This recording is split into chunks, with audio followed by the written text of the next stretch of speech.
cutting across to a reaction from Rajiv Shukla.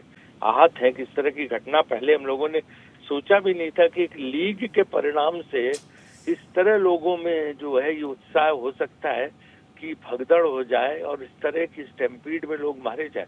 तो ये तो बहुत हम सबके लिए एक चौंकाने वाली बात है, एक बहुत ही दुखद बात है। और अचानक ये हुआ, अहमदाबाद में टीम थी, वो 11 बजे के करीब वहां से निकली और बेंगलोर पहुंचा, उसी में ये शो रखा गया होगा, ये प्लान किया होगा कि भाई उनका स्वागत हो। उसमें इतनी भीड़ उमड़ पड़ेगी ये किसी को अंदाजा नहीं था, मुझे लगता। और उसकी वजह से जो बंदोबस्त जिस तरह के होने चाहिए और जो पहले से अगर पता हो, पहले से अगर 2 दिन का नोटिस हो तो आदमी इतने बंदोबस्त कर सकता है। तो अब ये दुर्भाग्यपूर्ण घटना हो गई है। अब इसमें जितना भी जो सहानुभूति उन परिवारों के साथ जिनके लोग मारे गए हैं, जो इंजर्ड हैं, वो पूरी तरह से हम सब प्रकट करते हैं। कर्नाटका सरकार से भी बात हुई है, वो भी इसमें पूरा सहयोग करेंगे, जो मदद हो सकती कर्नाटका सरकार करेगी।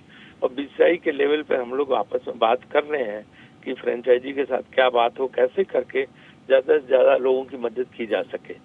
राजीव जी, क्या आपको नहीं लगता है कि कार्यक्रम जश्न का कम से कम फौरन रुक जाना चाहिए था? इससे असंवेदनशील क्या हो सकता है? सर, आप तो उपाध्यक्ष भी हैं बीसीसीआई के, क्या आपने कन्वे किया? अंदर प्रोग्राम चल रहा है सर? क्योंकि प्रोग्राम अंदर स्टेडियम के अंदर था, जैसे याद हो कि आप मुंबई में भी किया था तो पूरा स्टेडियम भरा था और कहीं इस तरह की घटना नहीं हो पाई थी।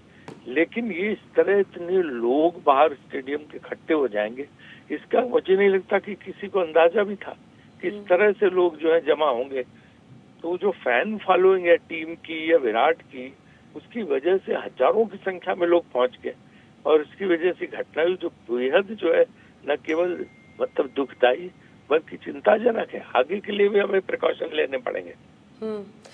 अब देखिए, बीजेपी अभी से कह रही है कि कांग्रेस के नेता फोटो खिंचवाने में लगे हुए थे। आपको लगता है कि थोड़ा सा और संवेदनशील होकर या बेहतर राजनीतिक इसको कोई राजनीतिक रंग नहीं देना चाहिए। अगर कोई पार्टी इसको राजनीतिक रंग देने की कोशिश करती है तो गलत है।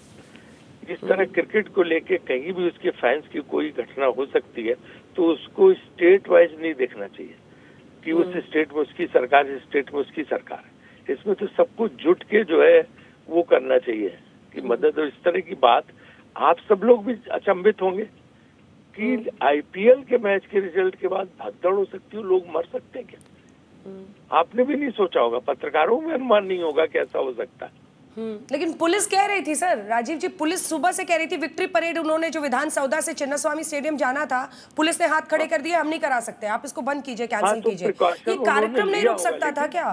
फिर भीड़ का जब रेला आता, भीड़ का मॉब जो होता है वो फिर वो कहाँ रुकता है? पर आजकल सर देखा जी, कार्यक्रम आपको नहीं लगता सर रोक देते तो बेटर रहता? देखिए, पहले घटना की पूरी जानकारी आ जाए, कहाँ क्या कैसा, क्योंकि अचानक जो है पूरी कोई टिप्पणी कर देना कि आगे क्या करेंगे उचित नहीं है।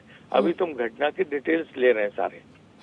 क्या जानकारी मिल रही है? अब आप लोग आरसीबी के ऑर्गेनाइजर से बात करेंगे? घटना की अभी जानकारी लेके कि कैसे क्या हुआ, कहाँ कमी रह गई, क्या होना चाहिए था, ये सारी चीजें पता लगा रहे हैं। किसकी जिम्मेदारी? डीके साहब से बात की क्या आपने? राजीव जी पता करते हैं। राजीव जी, डीके साहब से बात की? प्रोग्राम नहीं था जी, ये बात तो तय है, बीसीसीआई का नहीं था। ये आरसीबी और जो अभी तक रिपोर्टर जानकारी दे रहे हैं कर्नाटक सरकार ने आयोजित किया था। क्या आपने डीके साहब से बात की है या सिद्धारमैया जी से? हम अभी इस तरह की कोई डिटेल्स आपको नहीं दे सकते क्योंकि अभी हमारी वार्तालाप चल रही है। ठीक है। बहुत बहुत धन्यवाद आपका।